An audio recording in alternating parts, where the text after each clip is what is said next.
Akhirnya, pasukan setan diturunkan menumpas KKB di Papua. Setelah banyak prajurit dari pihak TNI Polri yang gugur dalam menjalankan misi di Papua, bahkan, yang mencengangkan seorang perwira tinggi TNI, yaitu putra terbaik Bali, Brigadir Jenderal I Gusti Putu Dani Nugraha Karya, dari Kesatuan Komando Pasukan Khusus atau Kopassus, dinyatakan telah gugur dalam kontak senjata saat ia mendatangi lokasi pembakaran yang dilakukan oleh kelompok kriminal bersenjata di Beoga, Kabupaten Puncak Jaya, Papua. Tentu saja itu memberi duka yang mendalam bagi kesatuan TNI. Akhirnya, dalam keterangannya, Brigadir Jenderal Ahmad Fauzi selaku salah satu petinggi di Mabes TNI, mengungkapkan menerjunkan 400 personil pasukan Yonif Garuda 315, atau yang dikenal dengan pasukan setan, untuk menjalankan misi penyerbuan dan rehabilitasi di tanah Papua Barat. Brigjen Ahmad Fauzi pun menegaskan, prajurit Yonif Garuda 315 atau pasukan setan, akan melakukan yang terbaik untuk rakyat Papua.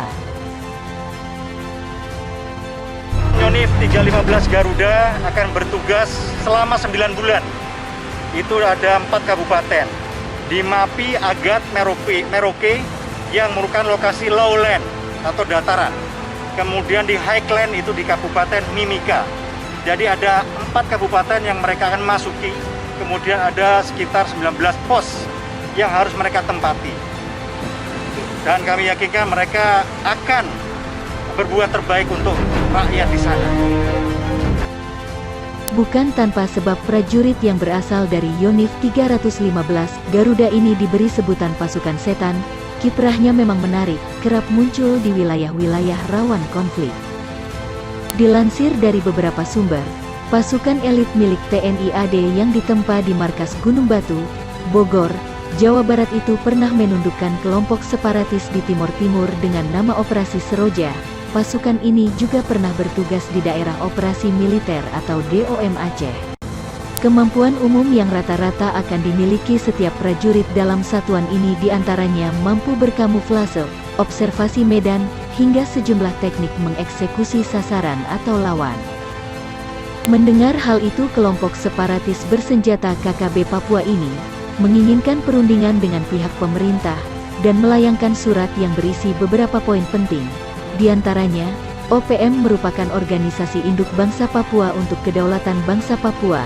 Lebih lanjut, dalam surat yang beredar luas itu, pihak perwakilan kelompok separatis ini mengungkapkan, konflik bersenjata TPNP, OPM melawan TNI Polri, hanya dapat diselesaikan melalui perundingan ketentuan dan aturan secara internasional.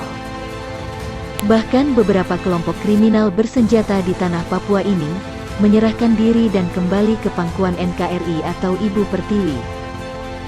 Sudah selayaknya kelompok separatis kriminal bersenjata ini mengakhiri segala konflik yang berkepanjangan, karena sesungguhnya itu tidak akan menguntungkannya, melainkan mereka terprovokasi dan hanya dimanfaatkan pihak-pihak yang hanya ingin memecah persatuan dan kesatuan Republik ini.